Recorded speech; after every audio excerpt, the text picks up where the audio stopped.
Buenos días a todos. Vamos a empezar con la primera presentación de la jornada, que la vamos a dar. Voy a iniciarla yo, pero con una mera presentación de cómo se genera esta jornada y cuáles son sus objetivos. Y luego, a continuación, pues intervendrán mis colegas Esther Puertas y Enrique García Macías, para la parte ya más descriptiva. ¿Vale? Bueno, esta jornada se enmarca dentro de un proyecto de investigación, como ya se ha comentado, financiado por la Consejería de Fomento, que entre otros requerimientos y así, digamos, se proyectó, pues incorpora tareas de difusión. Es decir, que es un trabajo que, como digo, es de la Secretaría de Vivienda dentro de esa consejería. Entonces, intenta que, o entre los objetivos de esa convocatoria, es que el trabajo que podamos hacer, pues, se pueda transmitir o sea más cercano a las aplicaciones sociales. Y dentro de esas actividades de difusión, pues, la parte más importante que propusimos y en el proyecto, pues, fue estas jornadas. Las jornadas las pusimos este día, sin saber que coincidía, como ha dicho el vicerrector, con el comienzo de las clases, pero sí pegadas a un congreso que se va a realizar, comienza mañana, el REAVEN, un congreso internacional, y quizá algunos de ustedes pues son participantes de ese congreso porque están muy relacionados con la temática del mismo. ¿Vale? Bueno, ese es el objetivo del proyecto, lo que aparece ahí. Establecer una metodología que combina ensayos no destructivos, técnicas de imagen y simulación numéricas para análisis de integridad estructural en edificaciones patrimoniales construidas en tapial. Bueno, de este tipo de trabajos hay muchas experiencias, como nos van a contar los profesores Luca Pella y Nicola Cavalagli, de aplicaciones al patrimonio, y quizá la novedad de este proyecto, o la línea que nosotros hemos seguido, es el aplicar esas técnicas para la tapia, para el tapial, que es un material especialmente difícil. Todos son difíciles, ¿no? Las conferencias que vamos a tener son esas tres. Después de la nuestra, pues la del profesor Nicola Cavalagli, donde dará una panorámica sobre el trabajo en la Universidad de Perugia, uno de los grupos más importantes a nivel internacional en Italia. Luego, después del descanso, invitamos al profesor Alberto García Porras, de esta universidad, el segundo que aparece ahí, que presentará sus trabajos sobre arqueosismología. Eso es muy interesante, muy importante. Nosotros, digamos, nos ocupamos de la estructura, pero las acciones más importantes que sufren estas estructuras, tanto en Italia como en España, y las más pueden ser más destructivas, son los sismos. Conocer la historia de los sismos o los sismos que han podido ocurrir en una localización determinada en el pasado, aparte de por los registros históricos que existen, pues es de lo que nos va a hablar el profesor García Porras, ¿no? De ver cómo, a partir de la geología y a partir de la geología del suelo, de la localización de estos edificios, se puede conocer la historia sísmica de estos lugares. Y por último, el profesor Luca Pella pues nos hablará, sobre todo yo le pedí, y ellos son especialistas, que hablara más sobre la parte de cuáles son los modelos numéricos o cuáles son las técnicas o los requerimientos que este análisis requiere, que el análisis del patrimonio histórico requiere, que en concreto han de ser muy avanzados por la complejidad del material. Bueno, este proyecto está desarrollado por el Laboratorio de Ingeniería Sostenible, de Ingeniería Estructural Sostenible, que lo formamos las personas que aparecen ahí en la actualidad.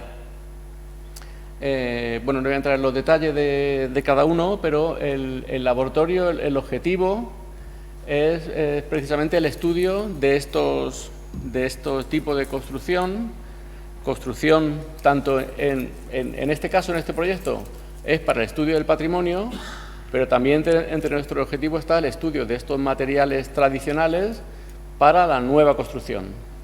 Es decir, cómo caracterizar el tapial, cómo poder caracterizar el tapial, cómo poder incluso normalizarlo para que pueda ser por los arquitectos y constructores del presente, ¿no? Con los máximos seguridad técnica, ¿vale? En concreto, estos son algunos de los proyectos que tenemos en marcha, que son diversos. Si empezamos, en vez de por la izquierda, si empezamos por la derecha, aunque las aplicaciones son muy diferentes, en todos se utilizan técnicas similares. Modelización numérica avanzada, ensayos no destructivos y técnicas estadísticas para combinarlos. Nuestro grupo de investigación proviene, entre comillas, del cálculo numérico avanzado. Y hemos ido desarrollando aplicaciones para diferentes o proyectos para diferentes aplicaciones. Entonces, desde estas de aquí, de la derecha, que son más de la ingeniería civil, de esto para aplicaciones para aerogeneradores y puentes, pues a aplicaciones de técnicas no destructivas en edificios patrimoniales. Lo interesante para mí, quizá, de estos proyectos sobre edificios patrimoniales son la complejidad primero que tiene. Bueno, la complejidad primero que tiene el conocimiento de las propiedades de los materiales. En estos edificios, a diferencia de los edificios más modernos, nosotros no podemos sacar muestras in situ. En la mayoría de los casos no podemos sacar muestras y ensayarlas en el laboratorio. Entonces, una componente muy importante del trabajo que estamos desarrollando es desarrollar técnicas no destructivas a través de ultrasonido, a través de termografía, a través de georradar, es decir, todas las técnicas posibles que se pueden aplicar no destructivas que permitan conocer el material. Y luego lo segundo es que las técnicas numéricas que comentaremos en esta presentación, una cosa interesante es que son técnicas que se han ido desarrollando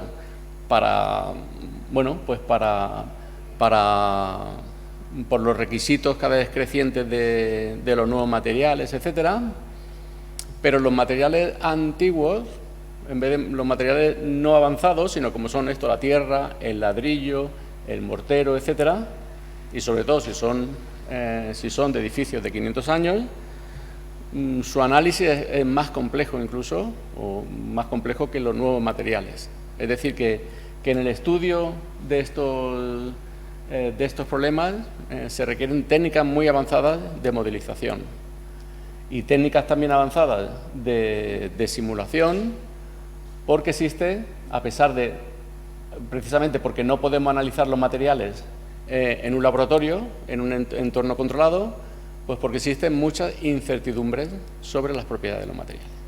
Bueno, esta es una línea en desarrollo, y yo creo que muy prometedora y que puede ser muy útil para el mantenimiento y para del patrimonio, ¿vale? Bueno, pues yo lo voy a dejar aquí y le paso la palabra a mi colega Esther Puertas García para que describa en mayor detalle pues, el proyecto. ¿De acuerdo? Muchas gracias.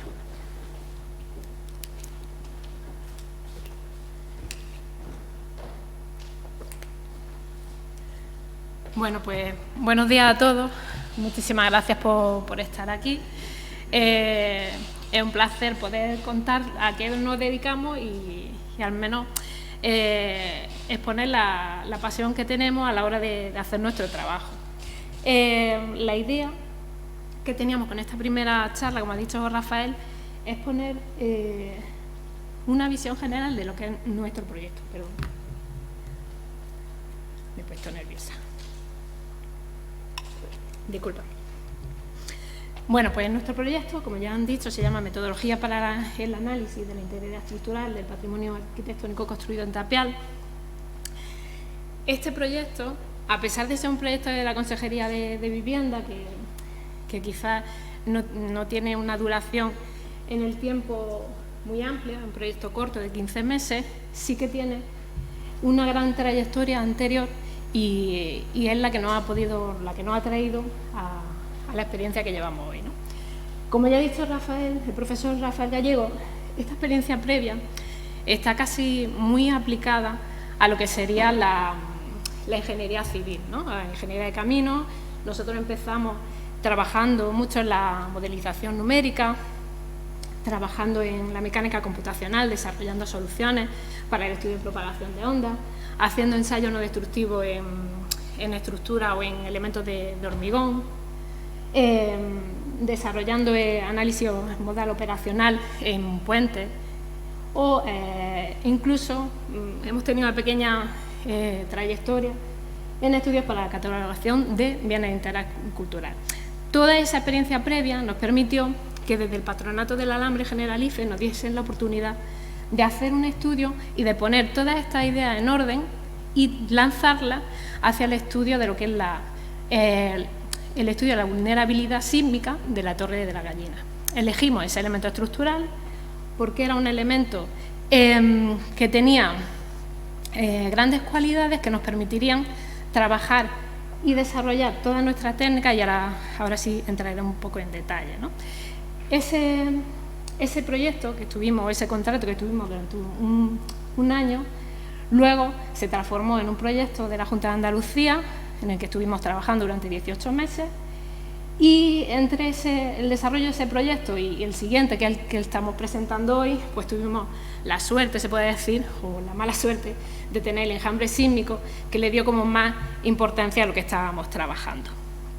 La metodología que nosotros proponemos no es una metodología que digamos que es novedosa en el sentido de que todos son técnicas que existen, pero que hay algunas que sí que es verdad que estamos desarrollando y viendo la importancia que tiene para su aplicación a edificación histórica. Consta, como podemos decir, de cinco grandes pasos. El primero son todos los estudios previos que nos permitan conocer la estructura patrimonial. En este caso, lo más importante es que estamos hablando de edificaciones que son únicas, ¿vale? Cada edificio es único y es diferente al resto, por lo tanto, tenemos que conocerlo muy bien previo a su estudio.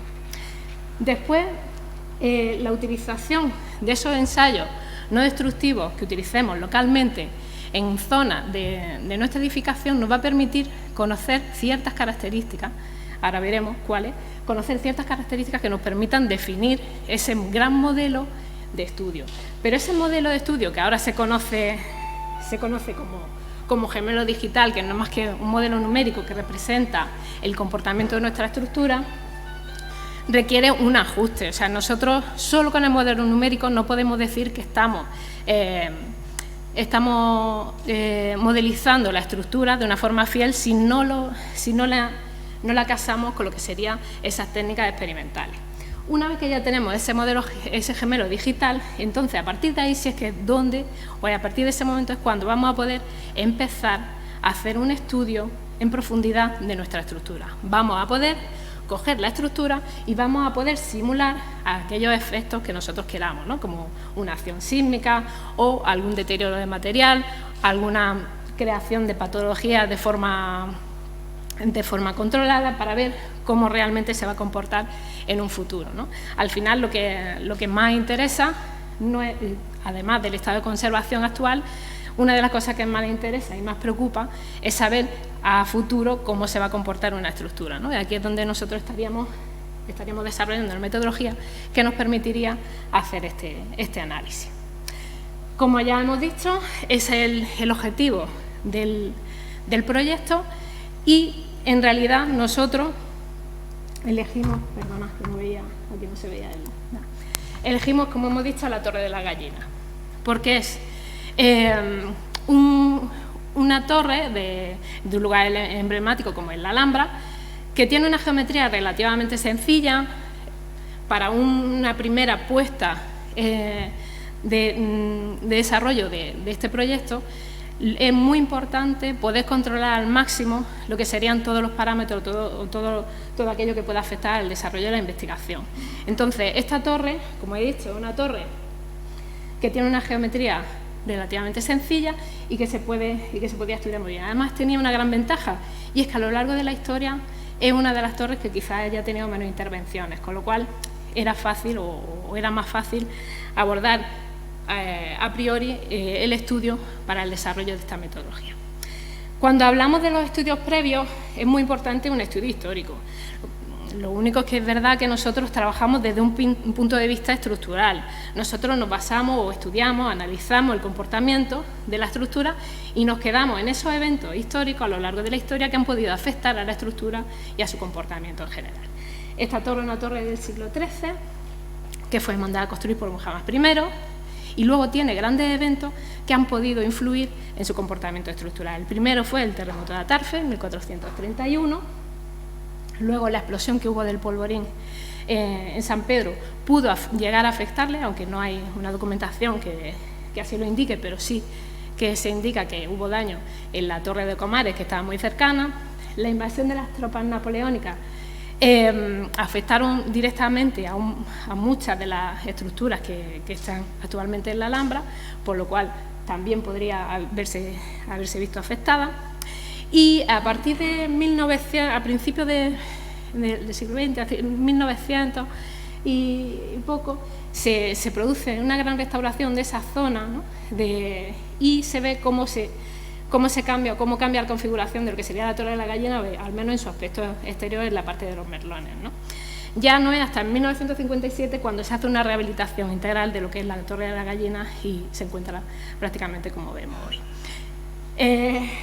En el 76 se hizo ese gran recalce de los cimientos en hormigón armado, que se puede ver muy bien, y que fue para mejorar lo que sería el estado de cimentación de la torre. Luego ya ha tenido pequeñas obras, como una impermeabilización de la terraza de la torre. También hubo un gran estudio de investigación del FEDEX, en el que caracterizaron los materiales de la Alhambra, que a nosotros nos ha servido mucho, aunque sí es cierto que no entraron en la Torre de la Gallina, quizás precisamente por ser una torre que es menos, se puede decir, menos llamativa, ¿no? Pues no entraron en la caracterización de los materiales de la torre, pero sí tenemos muy bien caracterizados la Torre de Comares o la Torre del Homenaje. Y en estas torres sí que llegaron a hacer testigos que a día de hoy yo creo que sería impensable plantear a Patronato de la Alhambra decir vamos a sacar unos testigos de una torre, ¿no? En 2001 hicieron una pequeña cata arqueológica, se encontró una pequeña estructura.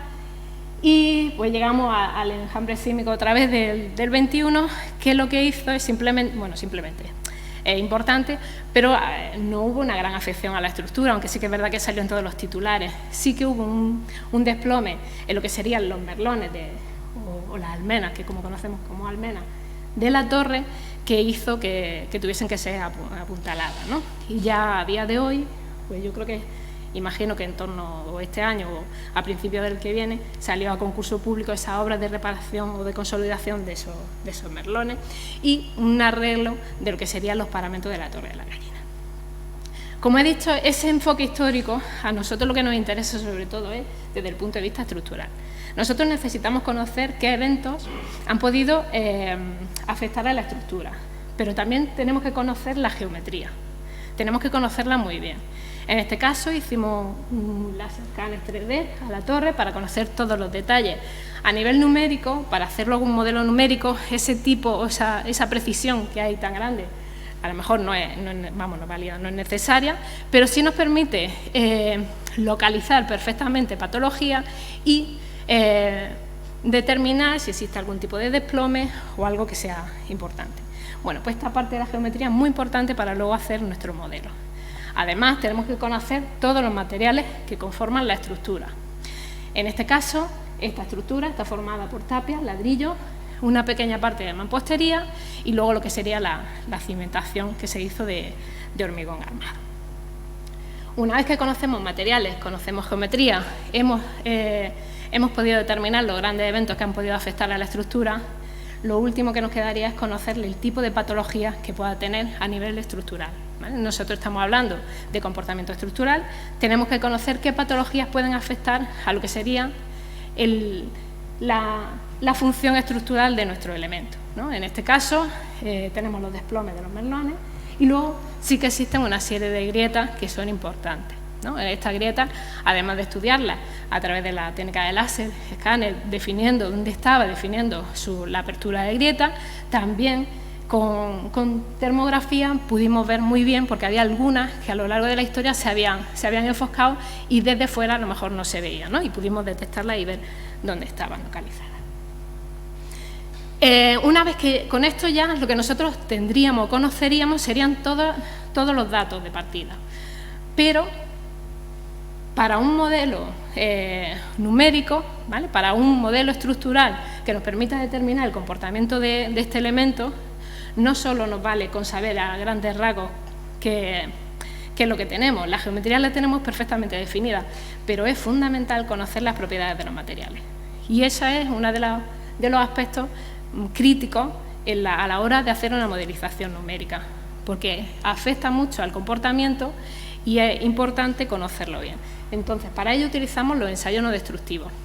La diferencia con, por ejemplo, como puede ser una estructura de hormigón o una estructura de acero, es que la caracterización mecánica de este tipo de material es muy difícil. Estamos hablando de un material que no está estandarizado, no está hecho en laboratorio, no tiene controles de calidad, sino que simplemente se hizo in situ en obra y tenemos que intentar modelizarlo para meterlo en nuestro modelo numérico. Para ello, en el laboratorio lo que hicimos fue una campaña de ensayo a través de referencias bibliográficas, vimos cuáles eran las dosificaciones que habían utilizado a la hora de realizar esa tapia y se hizo una campaña de probetas que nos permitió determinar tanto las propiedades mecánicas del material, o sea, de la tapia, como hacer un ajuste y ver qué relación existe entre la propagación de la onda en el interior de ese material con esa resistencia que tiene el elemento. No solo necesitamos saber cómo se comporta a compresión nuestro elemento, sino que también necesitamos conocer otras propiedades, ¿no? En la tapia, en realidad, los esfuerzos que más afectan a su comportamiento son las fuerzas de tracción. Si nosotros intentamos separar un elemento de tapia es cuando va a romper. Bueno, pues este tipo de ensayos nos permiten caracterizar el comportamiento de la tapia a tracción. Concretamente este ensayo lo realizamos en el laboratorio de estructura del Departamento de Ingeniería Civil de la Universidad de Florencia. Y por último, uno de los aspectos que a día de hoy pues quizás son los que a donde menos se llega, porque es realmente bastante más complicado, es caracterizar a fractura el comportamiento de este tipo de materiales. La existencia de grieta que pueda provocar una propagación de esta y afectar el comportamiento de la estructura es muy importante en este tipo de elementos. Desarrollamos un ensayo en colaboración con investigadores de la Universidad de Sevilla, que lo he puesto ahí, y desarrollamos una campaña de ensayos para ver cuáles son las propiedades a fractura que tiene la tapia. Y ya por último, también pues esos ensayos no destructivos son los que tenemos que nosotros poner en relación con esa campaña de ensayos que hemos hecho en el laboratorio. En concreto, uno de los ensayos que nosotros con los que hemos trabajado, que empezó el profesor Rafael Gallego a aplicarlo al hormigón aquí en el grupo, hemos visto que funciona muy bien, que el análisis espectral de ondas superficiales. En realidad es un ensayo relativamente sencillo en su configuración. Nosotros cogemos un martillo, pegamos un pequeño golpe en el paramento y a través de unos acelerómetros medimos cuál es el comportamiento de la propagación de esa onda, ¿no? Podemos decir que lo que hacemos es como provocar pequeños sismos dentro del interior del material para ver cómo es el comportamiento que tiene este. Bueno, pues la relación de la velocidad de onda que se provoca y se producen o se generan en la superficie, esa velocidad de propagación de onda se relaciona muy bien con lo que serían las características del material, principalmente a la resistencia a compresión y el módulo de elasticidad. La técnica es fácil, pero lo que no es fácil es luego lo que es la parte numérica, ¿no? O sea, hacer el análisis de esa señal para realmente poder caracterizar y determinar esa velocidad de propagación de onda y relacionarlo con las propiedades mecánicas del material. Una vez que hemos hecho todos esos ensayos, el siguiente paso para poder hacer un modelo numérico es relacionar esa campaña de ensayo con lo que sería la modelización numérica, ¿no? Entonces, lo que hemos hecho ha sido relacionar esa campaña de probeta y hacer un modelo numérico que refleje el comportamiento que han tenido estas para ajustar lo que serían las leyes de tensión de formación en cada uno en este material. Y bien, pues el siguiente paso, el compañero Enrique os va a contar cómo hacemos para trabajar con la estructura global. Muchas gracias.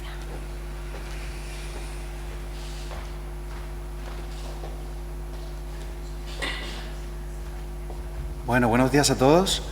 Dentro de este proyecto que tenemos con la Torre de la Alhambra, yo me he encargado más de la parte más enfocada al SHM. En concreto, el enfoque que estamos aplicando al SHM, el que se conoce como el problema del SHM como un problema de reconocimiento de patrones.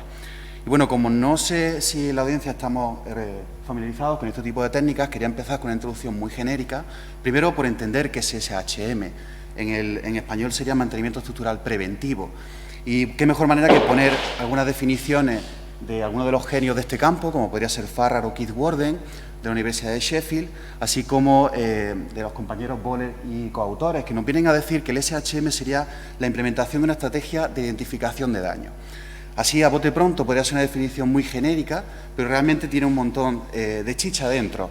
La segunda definición que nos dan los Boller y coautores nos dan un poco más de información, nos dice que, en primer lugar, es la implementación de una sensorística, de una serie de sensores, posiblemente también actuación, y que nos permite caracterizar las condiciones de carga y las condiciones de daño.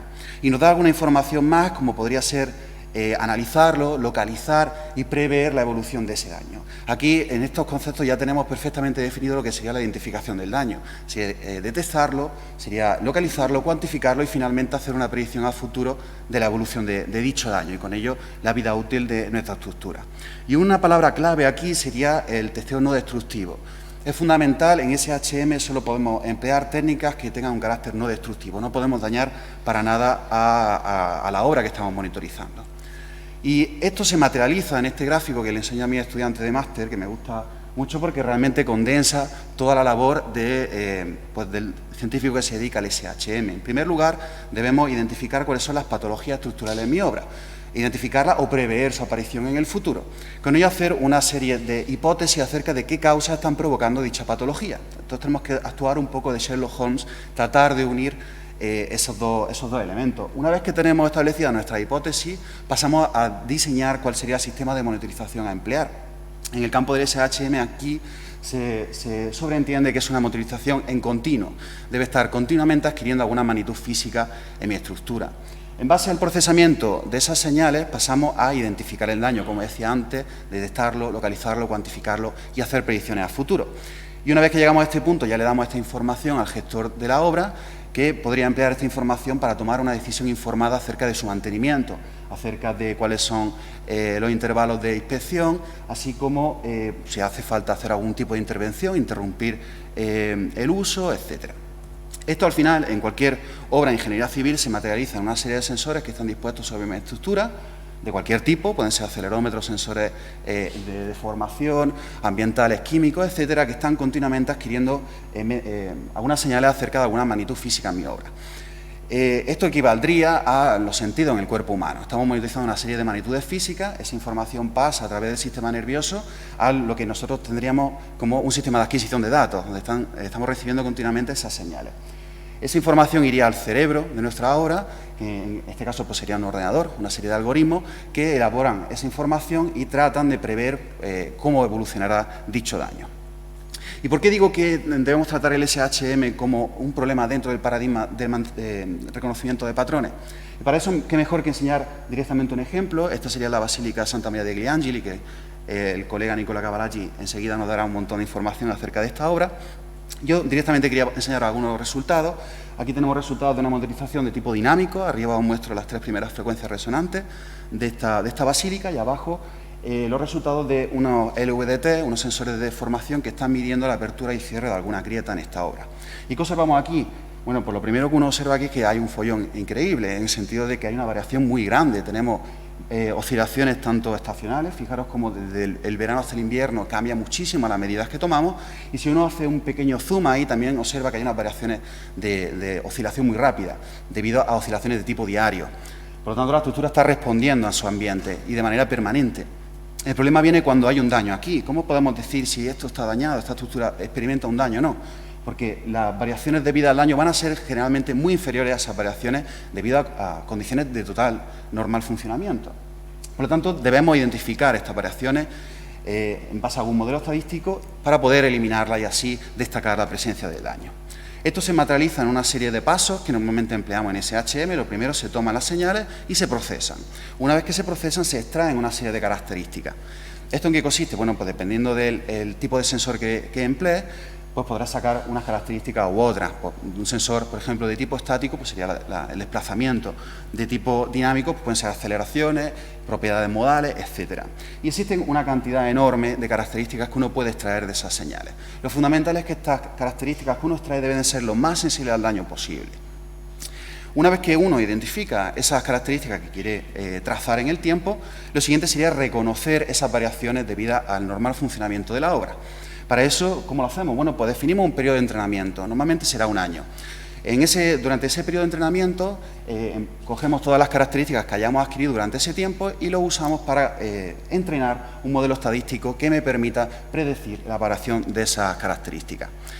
Una vez que lo hemos entrenado, podemos hacer predicciones a futuro sobre esas mediciones que teóricamente uno mediría después de ese periodo de entrenamiento, con la característica de que como lo he entrenado con un periodo de tiempo en el que considero que la estructura permanece en un estado de perfecta salud, esas predicciones serían la respuesta de mi estructura en el caso de que no se experimentase ningún daño. Por lo tanto, si yo ahora comparo las mediciones experimentales con esas predicciones del modelo y resto una con otra, obtenemos lo que en el campo de SHM se denomina como residuos, que directamente están concentrando esas variaciones entre la respuesta en estado de salud y la respuesta real. Por lo tanto, si tengo un daño, van a aparecer magnificadas esas variaciones inducidas por el daño. En base a eso, podemos usar técnicas pues, que le hemos robado a campos como la econometría, con los gráficos de control, que sencillamente es una distancia estadística que están midiendo variaciones de esos residuos, en términos estadísticos, con respecto a la población de entrenamiento. Por lo tanto, podemos definir una línea de nivel asociada con un determinado intervalo de confianza, y si empezamos a obtener esos puntitos rojos, que serían puntos que están por encima de esa línea de nivel, podemos decir que hay una variación permanente. Por lo tanto, hay la posibilidad de que haya aparecido un daño. ¿Y por qué nos hemos centrado en la Torre de la Gallina en técnicas basadas en vibraciones? Bueno, yo creo que todo el mundo está más o menos materializado con los fundamentos de estas técnicas. Básicamente partimos de la ecuación de equilibrio dinámico de un sistema mecánico, donde tenemos fuerzas inerciales, fuerza debida al amortiguamiento y la propia rigidez de la estructura. Si descomponemos la solución en una parte en el dominio del tiempo, que serían los desplazamientos modales, y una parte en el dominio del espacio, que serían los modos de vibración, pasamos al problema de autovalores autovectores típico de análisis modal, donde tenemos las frecuencias resonantes y tenemos los modos de vibración. Aquí lo importante es que esas magnitudes dependen de la masa y de la rigidez del sistema. Por lo tanto, si yo tengo un daño que afecta a la rigidez, podré identificarlo como variaciones en esas propiedades modales.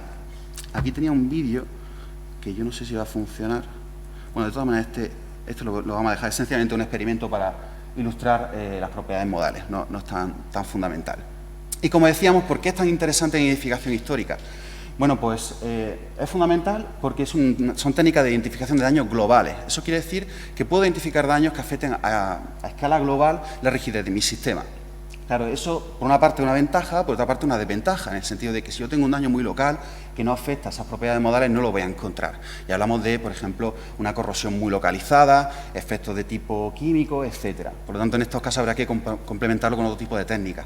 Pero a escala global es muy interesante. Además, por otra parte, claro, al ser global, yo no tengo que poner el sensor exactamente donde aparece la patología, sino que me puedo ir fuera, una zona más o menos cercana. Y esto es fundamental en edificación histórica porque es muy común encontrar zonas de muy difícil acceso.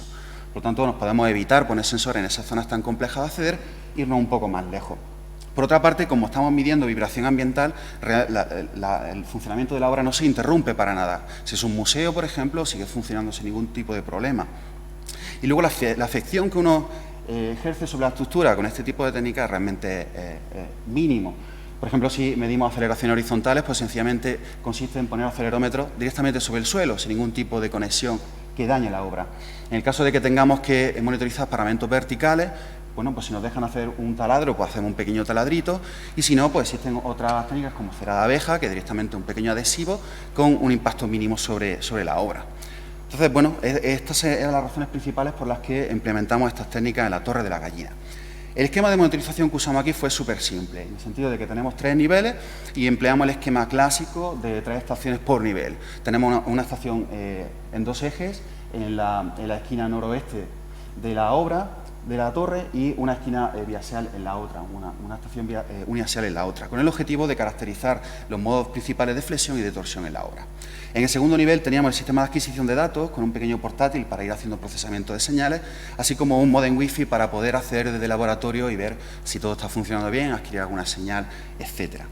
Y en base a este sistema planteamos el desarrollo de un gemelo digital.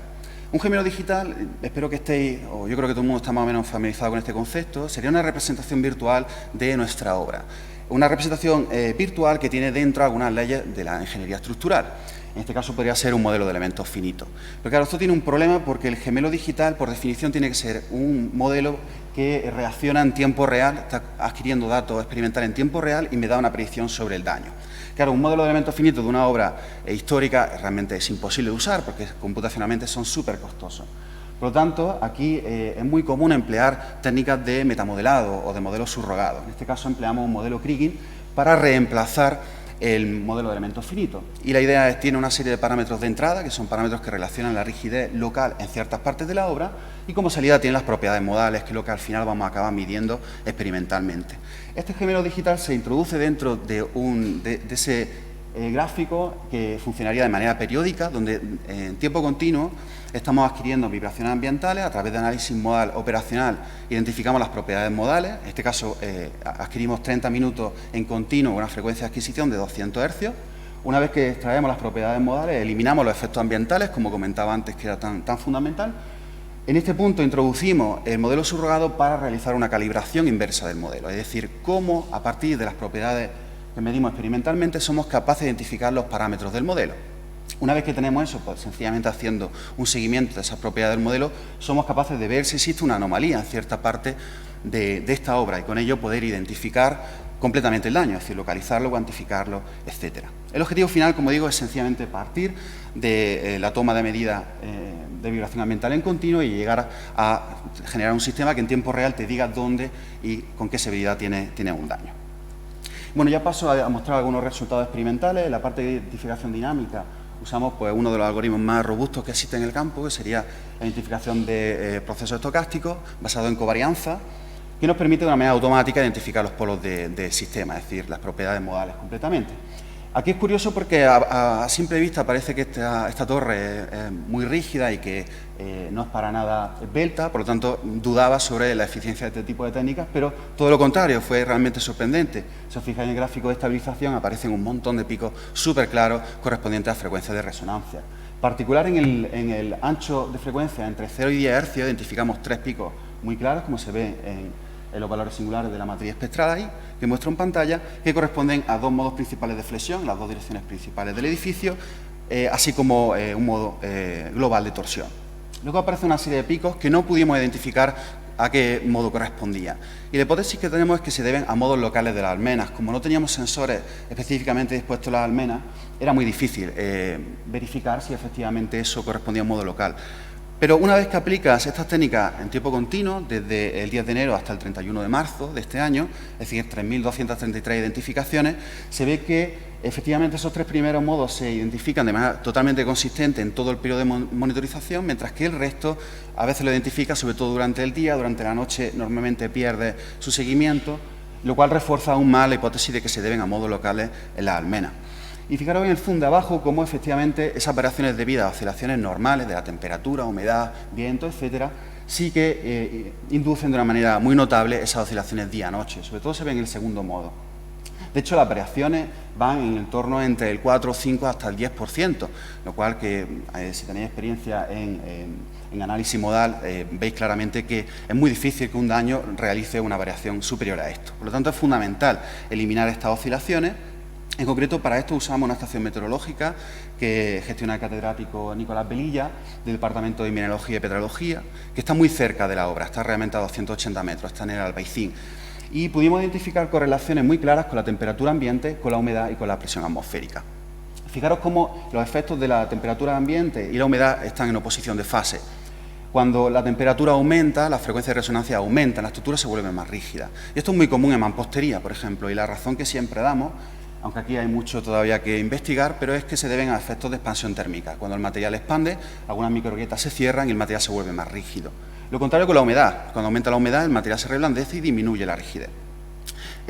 Con respecto a la presión atmosférica, existe una correlación, aunque realmente es bastante débil, y la quiero dejar en este gráfico porque esto hace que pensar que realmente la acción del viento puede ser bastante importante aquí, aunque por desgracia no pudimos sacar datos muy fiables de la estación meteorológica, pero sí que queda evidente que sería interesante estudiar ese análisis. Aquí os muestro los análisis de correlación de la frecuencia de resonancia con estas variables ambientales, la temperatura ambiente, luego tenemos la humedad relativa y la presión atmosférica. Fijaros que el primer modo y el tercero tienen una correlación muy débil con estas variables ambientales, especialmente el primero, que apenas tiene nada. Lo podéis observar como ese ajuste lineal horizontal.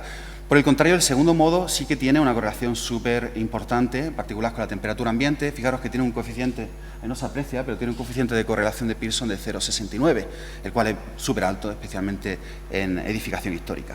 Con estas variables pudimos entrenar un modelo estadístico para eliminar esos efectos debido a condiciones ambientales. En concreto usamos un modelo regresivo muy simple y lineal, multivariante, y fijaros cómo ahí tenemos las predicciones a futuro de ese modelo. En este caso usamos un periodo de entrenamiento desde el inicio del periodo de monitorización hasta el 8 de marzo. En base a eso empezamos a desarrollar el gemelo digital, que empieza con un modelo de elementos finitos. Un modelo de elementos finitos que trata de ser lo más fiel posible a la geometría. En particular, modelizamos tanto el cuerpo principal de la torre como una sección de 15 metros a cada lado de la muralla a la que se conecta esta torre.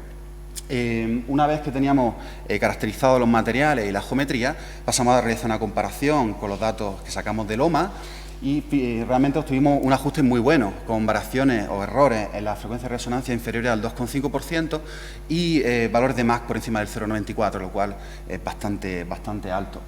En base a eso, pasamos a parametrizar el modelo, es decir, qué variables de ese modelo yo voy a ajustar en tiempo real con los datos experimentales. Para eso definimos esos macroelementos, sencillamente dividimos en secciones horizontales la torre y consideramos multiplicadores de la rigidez del módulo elástico de esas secciones, de esos macroelementos. Y esos son los parámetros que yo voy a entrenar de manera continua.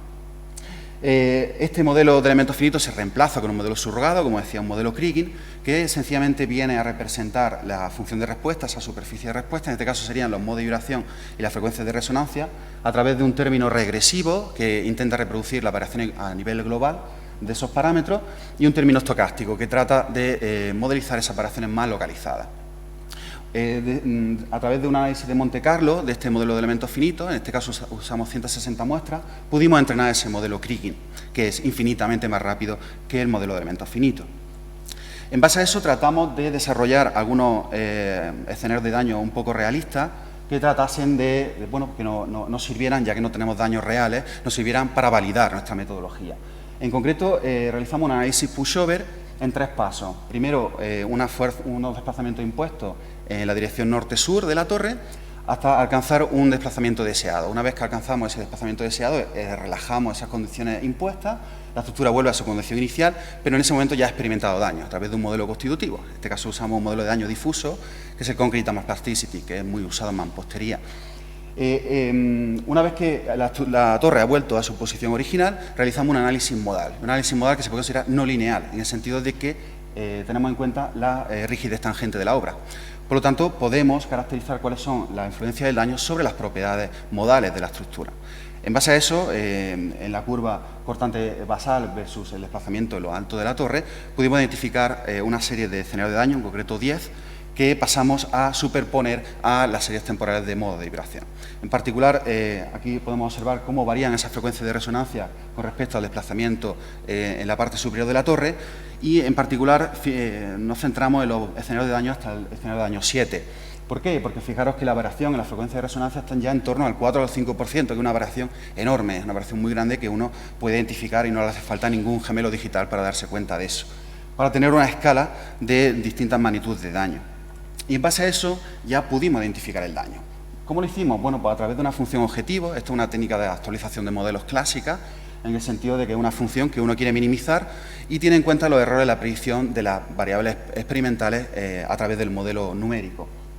En particular tenemos tres términos, uno que relaciona las variaciones o los errores en los modos de resonancia, en la frecuencia de resonancia, en los modos de vibración y finalmente un término de regularización, que usamos un término de regularización clásico de Tikhonov, que fuerza a la solución a permanecer en torno a la solución sin daño. En este caso sería multiplicador igual a 1, es decir, no daño alguno.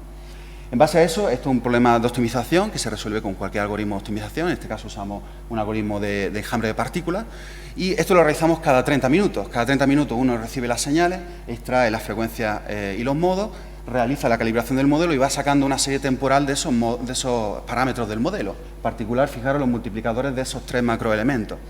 Aquí es muy interesante observar que a partir del 15 de marzo, que es cuando introdujimos el daño en las series temporales, es cuando realmente se aprecian variaciones en esos parámetros. Y en concreto se observa que se concentran en K1 y K2, es decir, la parte inferior y la parte media de la obra, de la torre. Y en la parte superior de la torre no aparecen variaciones hasta el último escenario de daño. ¿Por qué ocurre eso? Bueno, pues si aquí en estos pequeños gráficos que muestro a la derecha se observa cuál es el patrón de daño. Primero tenemos una grieta horizontal que termina por cruzar toda la cara norte de la torre y está afectando claramente al primer macroelemento. Mientras que afección sobre el segundo y el tercero no aparece hasta el escenario de daño 7, cuando una grieta diagonal que empieza en la puerta del segundo nivel y que se prolonga en vertical llega a cruzar completamente la cara norte. Cuando alcanzamos este punto, empiezan a aparecer variaciones muy importantes en ese último término. Por lo tanto, podemos concluir que efectivamente este gemelo digital es capaz de detectar, de cuantificar y localizar ese daño. Por último, aquí mostrar, estos son una especie de gráfico de control, esta es la distancia de Mahalanobis, y comparo a la izquierda directamente a hacer un análisis no supervisado, es decir, ningún gemelo digital, solo frecuencia de resonancia, y a la derecha el análisis de novedad de las propiedades que hemos sacado del modelo. Y se observa que realmente el algoritmo es mucho más sensible si uno considera los parámetros del modelo. Por lo tanto, queda evidente el interés de estas técnicas supervisadas. Finalmente, aquí mostrar un índice de daño que propusimos, que tenía en cuenta la diferencia relativa entre las medianas de los residuos que sacábamos de los parámetros del modelo en la situación post-daño con respecto a la situación pre-daño. Y fijaros cómo efectivamente esas variaciones van creciendo conforme aumenta la severidad del daño, por lo tanto la cuantificación está controlada. Y fijaros cómo sobre todo se concentra en K1 y K2, como decía antes, y no es hasta el escenario de daño 7 cuando realmente empiezan a aparecer las mayores concentraciones en la parte superior de la torre. Por lo tanto, bueno, creemos que queda patente cuál es el interés de este tipo de técnica. Y bueno, con esto concluyo. Espero que os haya gustado y no os haya hecho muy aburrido. Muchas gracias.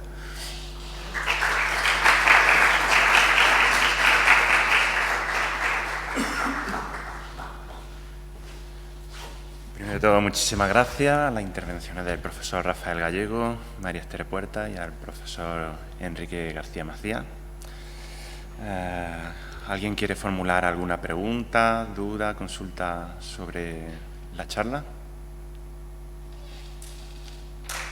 Bueno, yo sí tengo una pregunta que me gustaría hacerle primeramente al profesor García Macías. En relación a la sensorización, más o menos está claro en la presentación, pero ¿Cuáles han sido los periodos de monitorización? ¿Cuánto tiempo se ha estado midiendo? Entonces controlamos la parte diaria, la parte estacional Sí. no está controlada. Comentan que no se me escucha. Sí, como decía, la parte diaria sí está controlada, la parte estacional para nada, pero es que empezaron la obra y nos echaron, básicamente, entonces no pudimos seguir. La idea es retomarlo en cuanto nos dejen. Sí. Y por otra parte, una pregunta a la profesora María Esther Puerta. Sí.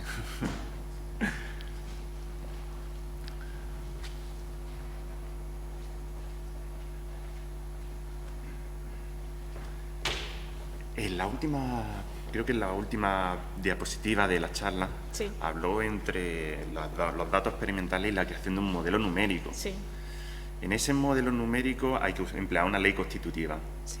¿Qué ley constitutiva se empleó? Hemos utilizado el modelo de comportamiento que tiene, bueno, utilizamos un software que se llama de cálculo que se llama Abacus y el modelo es Concrete Dynamic Plasticity, que es el que ha comentado. Que es, digamos, el más adecuado, el más óptimo para estructuras de tapial, ¿no? Sí, el tapial en realidad se comporta de una forma muy similar al hormigón en masa, con una resistencia mucho más pequeña, evidentemente, pero el comportamiento es muy similar. Muy bien. Y finalmente, bueno, una pregunta para ambos. Lo que tengo entendido es que esta torre de la gallina está construida pues, con ladrillo, ¿no? Tiene el ladrillo, Tapial y hormigón armado. el hormigón armado es la parte de la cimentación. Exactamente, ¿no? Y luego tiene algunos refuerzos de ladrillo y en la base de la cimentación tiene también mampostería. Este modelo que estamos hablando ha sido una primera aproximación y seguimos trabajando en la mejora del modelo para intentar zonificar por zona en función del material. Muy bien. Pues muchísimas gracias. Gracias.